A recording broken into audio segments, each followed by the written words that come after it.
con fidelidad al eterno, al soberano, al Rey de Reyes, Señor de Señores, nuestro Padre Dios, el único hacedor de maravillas, aquel que merece toda nuestra adoración, nuestro loor, aquel que debemos darle gloria porque vive y reina para siempre.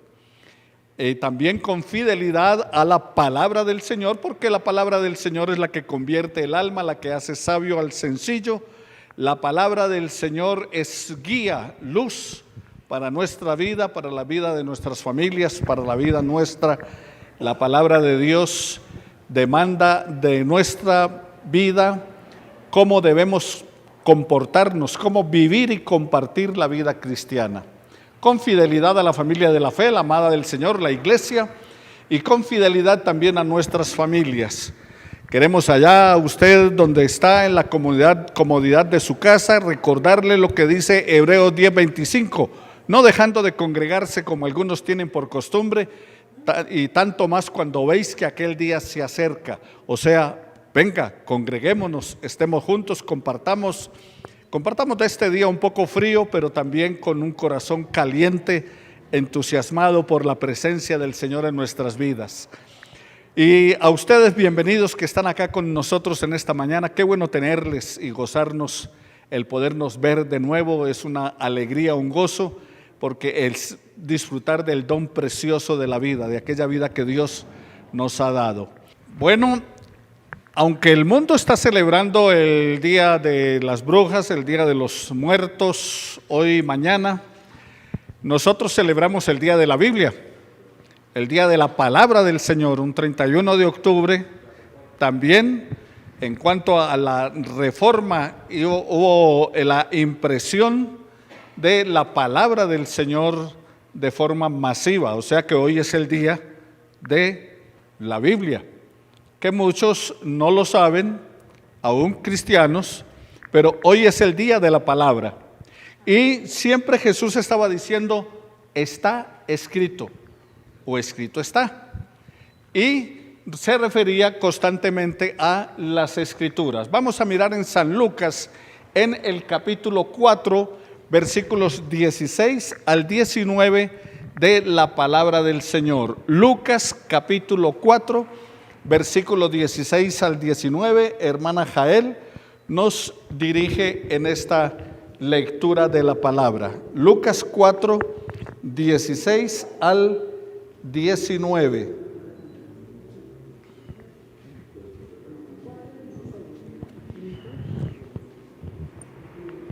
Padre Santísimo, voy a leer tu santa palabra en el nombre del Padre, del Hijo y del Espíritu Santo. Amén y amén. Lucas 4, 16 al 19. Jesús visita su pueblo.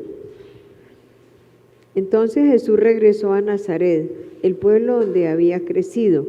Como de costumbre fue a la sinagoga en el día de descanso y se puso de pie para leer las Escrituras. Le dieron el libro del profeta Isaías, lo abrió y encontró la parte donde está escrito: El Señor ha puesto su espíritu en mí, porque me eligió para anunciar las buenas noticias a los pobres.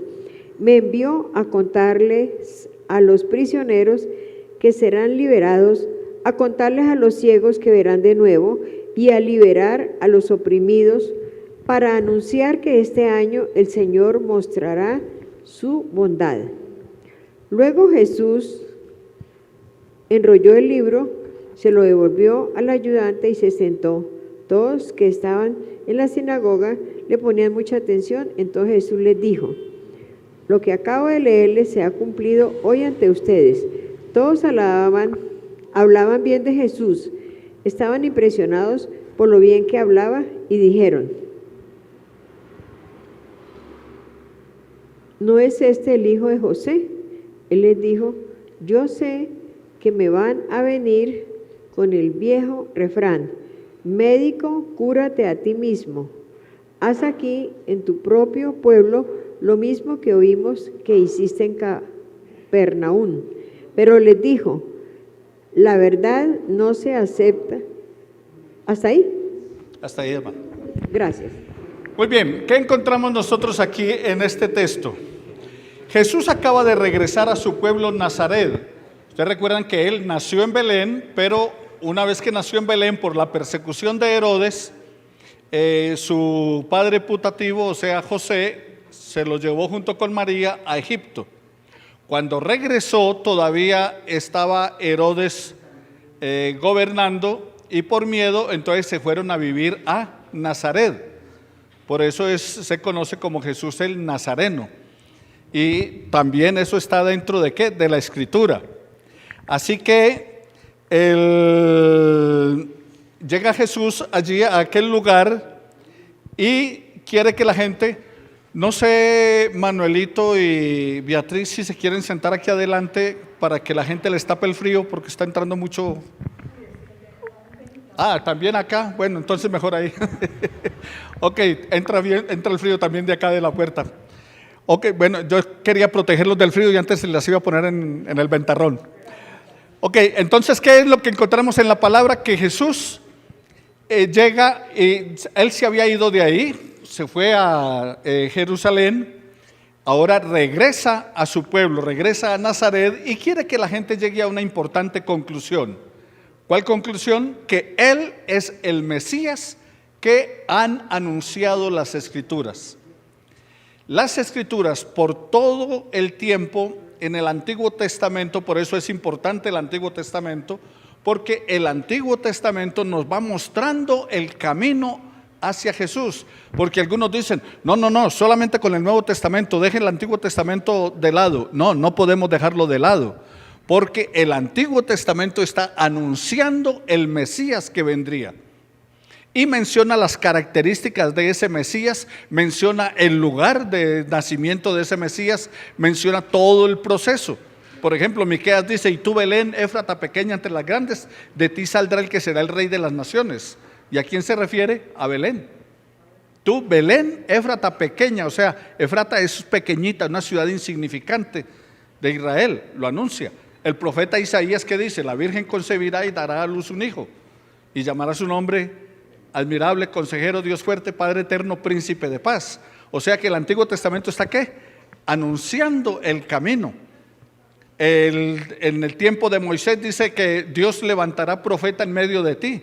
O sea, el anuncio acerca de el Mesías que habría de venir. Y Jesús llega allí y entonces Él comienza a desenrollar el manuscrito, o sea, el libro, hasta llegar a encontrar el pasaje de Isaías en el capítulo 61, versículos 1 al 3. Alfredo, ¿me buscas por favor? Isaías 61 del 1 al 3.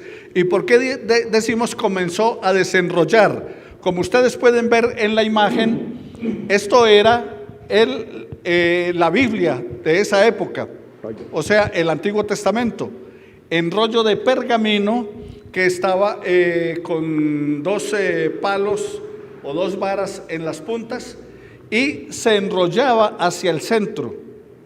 O sea, no se enrollaba hacia afuera, sino se enrollaba hacia el centro. Aquí venían y se encontraban en la mitad. Entonces, cuando dice comenzó a desenrollar, es que comenzó a abrirlo, a correr el rollo de un lado para el otro, hasta llegar a encontrar Isaías 61, 1 al 3, que dice así: El Espíritu de Jehová el Señor está sobre mí, porque me ungió Jehová, me ha enviado a predicar buenas nuevas a los abatidos, a vendar a los quebrantados de corazón, a publicar libertad a los cautivos y a los presos apertura de la cárcel, a proclamar el año de la buena voluntad de Jehová y el día de venganza del Dios nuestro, a consolar a todos los enlutados, a ordenar que los afligidos de Sión se les dé gloria en lugar de ceniza, óleo de gozo en lugar de luto, manto de alegría en lugar del espíritu angustiado, y serán llamados árboles de justicia, plantío de Jehová para la gloria suya. Eso fue lo que Jesús comenzó a leer allí. Y cuando Jesús comienza a leer eso, entonces la gente se maravilla. O sea, estamos tratando en el estudio de hoy acerca de lo que es la importancia de la palabra. O sea, ¿Por qué la importancia de la palabra? Porque hoy se celebra el Día de la Biblia. O sea, aunque el mundo celebra el Día de las Brujas, nosotros celebramos que tenemos la bendita palabra de Dios en nuestras manos, palabra que convierte el alma, palabra que nos da sabiduría, luz, lámpara es a mis pies tu palabra, lumbrera a mi camino. Entonces el estudio tiene que ver con la palabra del Señor. ¿Y qué es lo que allí Jesús lee? Que Él es el cumplimiento de la Escritura. No el cumplimiento de la Escritura, sino que Él, Jesús, es ¿qué? El cumplimiento de la Escritura que Él acaba de citar. Esa Escritura que acaba de leer en Isaías, Él es el cumplimiento, o sea, se cumple esa palabra en Él.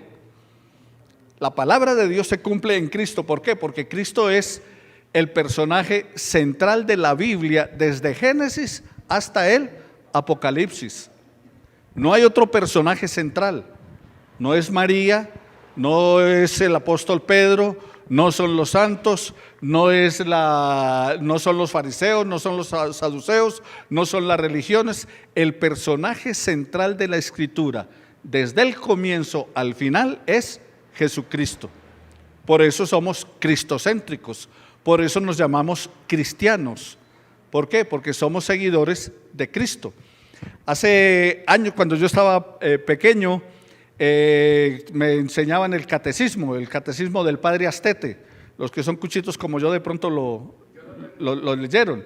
Y el catecismo del Padre Astete decía, ¿qué quiere decir cristiano? Cristiano quiere decir hombre de Cristo. ¿Qué quiere decir cristiano?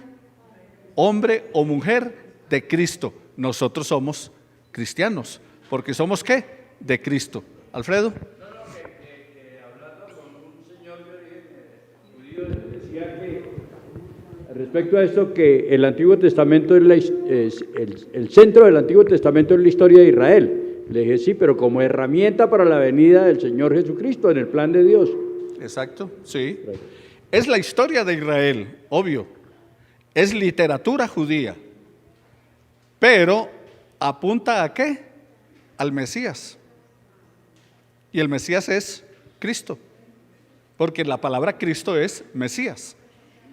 Entonces, le está apuntando, no está apuntando a la historia común y corriente, le está apuntando a la historia del que había de venir.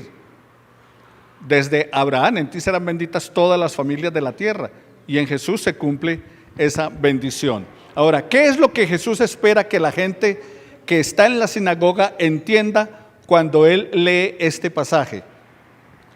¿A qué importantísima conclusión quiere Jesús que la gente de Nazaret llegue y cuáles son las pruebas que le presenta? Entonces, Jesús lee ese pasaje. ¿Qué es lo que está esperando de la gente cuando escucha ese pasaje? Ahora, veamos ese mismo pasaje en Lucas en el capítulo 4 y creo que es el versículo 16 al 18. 21, Lucas 4, 21. Pero antes desde el 18. El Espíritu del Señor está sobre Eso, entonces veamos, porque ya lo leímos en Isaías, ¿cierto? Entonces ahora leámoslo en Lucas, del versículo 18 en adelante. El Espíritu del Señor está sobre mí, por cuanto me ha ungido para dar buenas nuevas a los pobres. Me ha enviado a sanar a los quebrantados de corazón, a pregonar libertad a los cautivos y vista a los ciegos, a poner en libertad a los oprimidos y a predicar el año agradable del Señor. Y enrollando el libro, le dio al ministro y se sentó. Y los ojos de todos en la sinagoga estaban fijos en él. Y comenzó a decirles: hoy se ha cumplido esta escritura delante de vosotros. Entonces, ¿recuerda lo que les mencionaba antes? Les mencionaba antes que Él es el cumplimiento.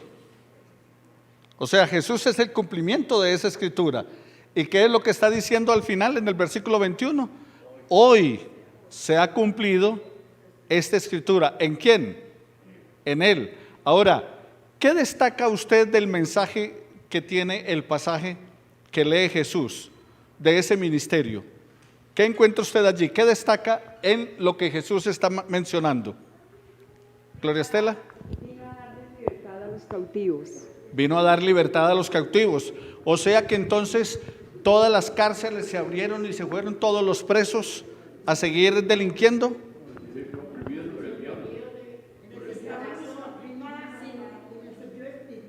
Ajá, exacto, porque entonces algunos van a decir, que vino a darle libertad a los cautivos, entonces vea, entonces hay que soltar a todos. No, el que la hace la paga. Vino a dar libertad a los oprimidos por el diablo, o sea, los que estaban esclavos en el pecado. Arturo. Pastor, por eso es que donde el papá va y lo preso, por ese versículo. Eso, sí. Y resulta que no está hablando acerca de que tiene que abrir las puertas de las cárceles y salgan porque es cristiano. No, hay gente que se ha convertido y todavía está en la cárcel. ¿Por qué? Tienen que pagar su delito, pagar la deuda que tienen con la sociedad. Solo que fueron libertados que espiritualmente ya no son esclavos del pecado. Gloria Estela. Hay mucho cautivo, mucho preso, aún no conocen la libertad, aún viniendo a las iglesias, o Sí. sea, al templo de Dios. Mucha gente no ha entendido la libertad que nos ha dado Jesús. Sí, hay presos libres y hay libres presos. Como hay pobre rico y rico pobre. Entonces, igual, o sea, hay muchos que están libres pero presos. Como decía el poeta español, muertos son los que tienen muerta el alma y viven todavía. ¿Quiénes son los muertos? ¿Los que viven en losa fría? No, muertos son los que tienen muerta el alma y viven todavía. O sea que aunque tienen vida, están muertos. Y hay muchos que estamos vivos y hay muchos que están vivos, pero viven como si estuvieran muertos. Están libres, pero viven como si fueran cautivos. Recuerda, el pueblo de Israel sale libre, pero ¿está qué? Esclavizado. Su mente, su corazón está esclavizado, su cuerpo está libre. Querían volver a la esclavitud. ¿Por qué? Porque seguían presos allí en su situación. Entonces, ahora, ¿cuáles son las pruebas de que Él es el Mesías cuando les dice, se ha cumplido esto? Alfredo. Lo más increíble de este texto, me parece a mí, es que él mismo, de entrada, el Señor Jesucristo, se atrevió a decir: hoy se ha cumplido esta escritura delante de vosotros. O sea, dijo: yo soy el Mesías, se lo dijo a ellos. Y por eso lo crucificaron. Esa es la situación. Entonces, veamos qué pruebas está presentando Jesús de lo que está diciendo. ¿Por qué razón? Porque Él les dice: hoy se ha cumplido esta escritura, yo soy. En otras palabras, les está diciendo eso, es lo que dice Alfredo. Yo soy, o sea, soy el Mesías. Si se ha cumplido, ¿en quién se ha cumplido? En mí, en Él. Entonces, ¿cuáles son las pruebas? Ahora, ¿qué están esperando muchos allí? De pronto están esperando, bueno, cuando dijo eso, en vez de sentarse y quedarse callado, que de pronto levite, que haga un milagro, que haga alguna cosa extraordinaria, que haga algún acontecimiento que la gente diga, ¡ah!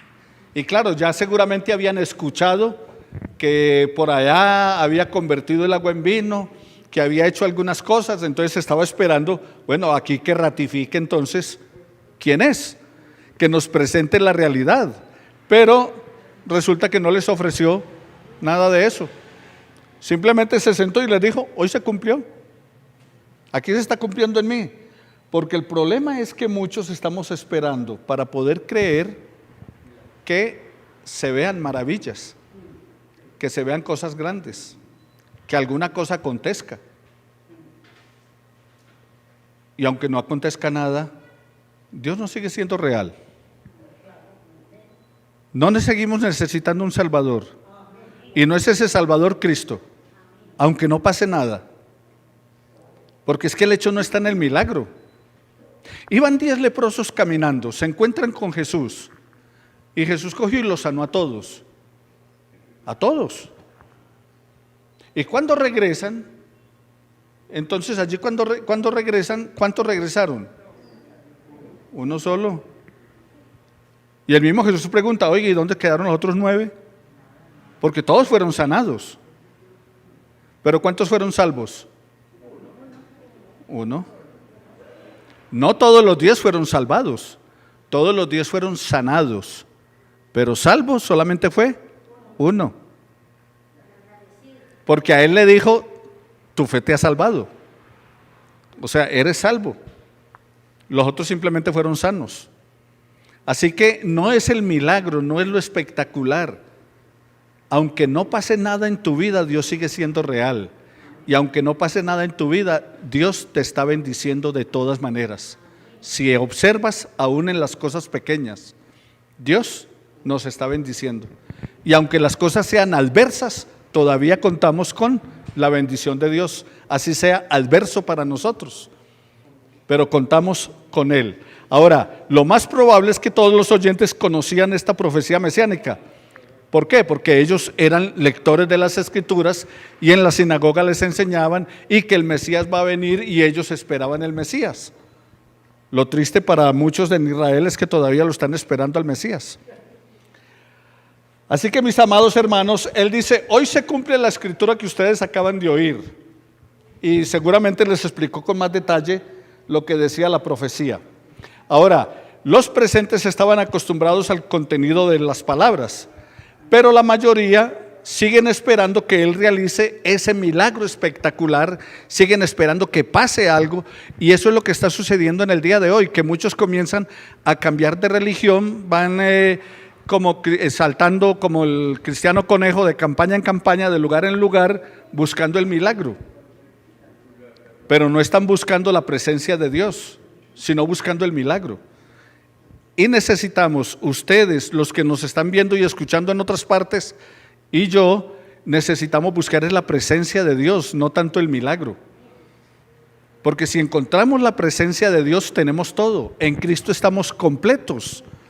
Así que mis amados hermanos, veamos Lucas capítulo 4, versículos 20 al 30. Y allí, entonces nosotros, ¿cuál fue la pauta que siguió Jesús durante todo su ministerio? ¿Cuál fue la pauta que siguió Jesús en todo su ministerio? ¿Qué se destaca?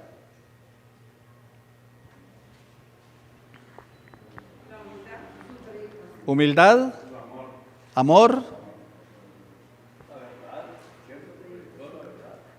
siempre predicó la verdad. Mire, lo que destaca a Jesús durante todo su ministerio fue siempre estar en la palabra de Dios. Siempre. Se basó siempre en la palabra que Dios había inspirado. Por eso amaba, por eso era humilde, por eso, o sea, todo lo que ustedes mencionaron, lo hacía ¿por qué? Porque era fiel a la palabra de su Padre. Era fiel a la palabra del Padre. Y la palabra del Padre, ¿qué manda? Amar, a ser humilde. Nos manda a nosotros eso mismo. O sea, la palabra del Señor es la guía. Entonces, observamos que la pauta de todo su ministerio fue que la palabra. Los milagros fueron importantes, claro está. Claro que fueron importantes. Mucha gente fue sanada. Incluso mucha gente reconoció a Jesús y reconoció su mesianismo. ¿Por qué? Por los milagros. Y fueron importantes, fueron interesantes. Demostró con eso que contaba con el apoyo del Espíritu Santo, con la dirección de su Padre. Sin embargo, nada tenía más importancia para él que la palabra de Dios, que las Sagradas Escrituras. Y nada debe ser más importante para usted y para mí que la palabra de Dios. Ni el lugar de reunión, ni el pastor, ni las cosas que tenemos, ni los instrumentos que usamos, sino la palabra. Tenemos que ser reconocidos como se reconocía hace tiempo el pueblo de la palabra. Volver a la palabra, es necesario volver a releer la Escritura, es necesario ir a la palabra, no seguir escuchando comentarios o cosas de los líderes religiosos. Sí, muy interesante y todo lo demás y todo lo que nos digan, pero tenemos que ir ¿a qué? A la palabra, porque el Señor Jesús dijo que las palabras de Él son las que nos van a juzgar. Usted no va a ser juzgado por lo que yo le diga. Usted va a ser juzgado por la palabra del Señor. Usted no va a ser juzgado por lo que yo le enseñe bien o mal, sino por la obediencia a la palabra de Dios. Entonces, siempre tengamos en cuenta la palabra. Por eso él citó y defendió y explicó muy bien siempre la palabra. Ahora, Jesús creía en el Antiguo Testamento. Porque ¿qué fue lo que citó? El Antiguo Testamento, cuando eso no había Nuevo Testamento. El Nuevo Testamento es a partir de él. ¿Pero qué cita Jesús? El Antiguo Testamento. Él deseaba que todos sus oyentes entendieran la palabra y demostró que sus afirmaciones eran ciertas. ¿Esas afirmaciones en qué? En la palabra. La palabra fue cuestionada por muchos y todavía es cuestionada por muchos. El caso del diluvio, el caso de Job, el caso de Jonás. Pero siempre Jesús estaba ¿qué? Defendiendo la palabra del Señor, planteando la palabra. Él deseaba que sus oyentes entendieran cuál era el origen de su mensaje. Veamos Juan 7:16. Hermana Beatriz, Juan 7:16. Y otro me busca Juan 8:28. Jesús le respondió y dijo: mi doctrina no es mía, sino de aquel que me envió. ¿Qué fue lo que dijo Jesús? ¿De quién era la doctrina De que él. le enseñaba? No era de él, sino de su padre, el que lo envió, del Padre. Del que lo envió. ¿Y quién lo envió? El Padre. Entonces, mi doctrina no es mía, sino del que me envió. Es el único que podía decir: oíste que fue dicho, pero yo les digo. Por encima de la ley y los profetas. Oíste que fue dicho, pero yo les digo. Yo no puedo decir eso. Ni me atrevo siquiera a insinuarlo. Entonces, oíste que fue dicho, pero yo les digo. Ahora, ¿qué dice el otro texto? 8:28. Les dijo pues Jesús: cuando hayáis levantado al Hijo del Hombre, entonces conoceréis que yo soy, y que nada hago por mí mismo, sino que según me enseñó el Padre, así hablo. Entonces se está diciendo que él no hace nada por su propia cuenta, sino ¿por qué? Por el Padre. Orden del Padre, mandato del Padre. A mí me encanta el texto de Primero de Reyes en el capítulo 18, el versículo 26 de la oración de Elías. Y cuando Elías ora para que caiga lluvia, fuego del cielo, que caiga fuego del cielo y queme el holocausto que ha hecho, él dice que por mandato tuyo he hecho todas estas cosas. O sea, Elías en su oración dice: respóndeme Jehová para que conozca este pueblo que tú eres Dios y que por mandato tuyo he hecho todas estas cosas. O sea que no lo está haciendo porque un día se levantó desprogramado y bueno, ¿y ahora qué hago? Voy a retar a los profetas de Baal. No. Tampoco fue que a Jesús se le ocurrió un día dejar la carpintería y entonces, voy a dejar de ayudarle a mi papá y me voy a predicar, voy a trabajar de predicador. No. Por mandato de Dios, en obediencia al Padre. Entonces dice: las cosas que yo estoy hablando no las digo por mí mismo. Él permanece en una plena unión con el Padre. Por eso él se atreve a decir: el Padre y yo uno somos. El Padre y yo uno somos. ¿Por qué? Porque tiene una perfecta comunión con el Padre. Una manera como demostró estas afirmaciones que eran ciertas fue citando constantemente ¿qué? La palabra de Dios escrita. Por eso él decía: escrito está.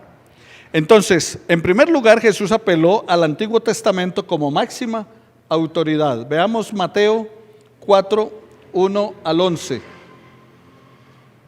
Mateo 4, 1 al 11. Y vamos a tenerlo allí abierto en Mateo 4, 1 al 11. ¿Qué encontramos allí? Usted abra su Biblia, Mateo 4, 1 al 11.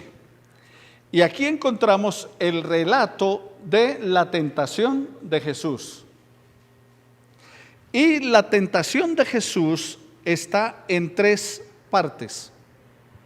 Hay tres partes en que Jesús fue tentado. Mire allí el texto y mencióneme una de ellas. Hambre. ¿El hambre es una necesidad? ¿Cierto? Una de las cosas que me llama la atención es que cuando paso por un restaurante que a mi nieto le gusta, se soba el estómago y me dice: abuelo, tengo hambre. Cuando pasa por un McDonald's o por un Frisbee, por un Kentucky, abuelo, se soba el estómago y abuelo, tengo hambre. Entonces, el hambre es una necesidad. ¿Y Jesús tenía hambre o no? ¿Por qué razón? Después de 40 días uno en el desierto tirando filo, tiene hambre. Tentación. ¿Ah? Tentación. Tentación. Vino tentación. ¿Cuál fue la tentación allí en el caso del hambre? Que las piedras se convirtieran ¿en qué? Pan. Cambiara la naturaleza. Usara el poder de Dios para beneficio propio. Y ojo con eso. ¿El poder de Dios para qué? Beneficio propio. Y el poder de Dios era para beneficio de los demás, no para beneficio propio. ¿Tiene hambre? Que eso se convierta en pan. Pedro. Dios ahí estaba probando que Él venía, pero no a hacer maravillas para poder satisfacer la vanidad de los hombres.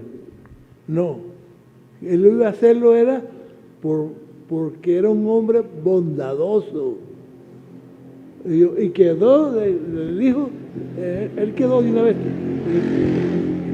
Lo que pasa es que no lo entendieron, pero él estableció enseguida que él no, que a Dios no se le puede pedir nada más milagros grandísimos, como usted está diciendo, sino porque esos milagros es para satisfacer la vanidad del hombre.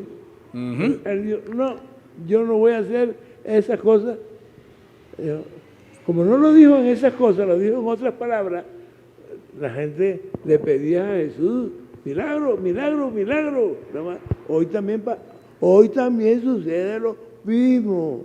Le piden a usted, cuando va a algún pueblo: hombre, usted no hace milagro. Cuando hay peticiones de oración, muy poquitas son las que uno escucha cuando se dice: ore por mí para que yo pueda crecer espiritualmente. Ore por mí para que yo pueda tener una fe que pueda confiar plenamente en Dios. Ore por mí para que yo pueda caminar rectamente en el Señor. Siempre nuestras peticiones son ¿qué? Comida, bebida, trabajo, salud, lo económico. Siempre son nuestras oraciones. Ahora, no es malo, no es que no pida eso. Pida eso porque Dios dice pida, y pida lo que quiera. Pero el asunto es, ¿qué dice? Eso, y dice: y busque primero el reino de Dios y lo demás. El problema es que nosotros buscamos primero las añadiduras y después, si queda, entonces el reino de Dios.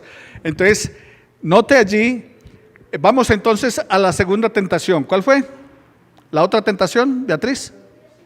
Le dijo que se tirara de ella porque sabía que nada le iba a pasar porque Ajá. él tenía muchos ángeles que lo podían recibir. Desafíe la ley de la naturaleza, la ley de la gravedad.